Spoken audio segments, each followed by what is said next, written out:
Ibenta na natin to mga kaidol. Ibenta na natin to mga kaidol para may pamigas tayo mga kaidol. Pahingi ng subscribe mga kaidol. Like mga kaidol. Malaking tulong na yan para sa mga mahirap mga kaidol. Sana suportahan yung mga video ko mga kaidol. Lahat ng mga gawain pang pobre mga kaidol.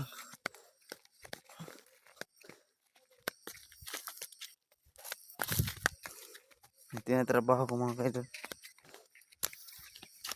Pa-subscribe mga kaidol sa itong video mga kaidol. At like. Malaking tulong na yan mga kaidol.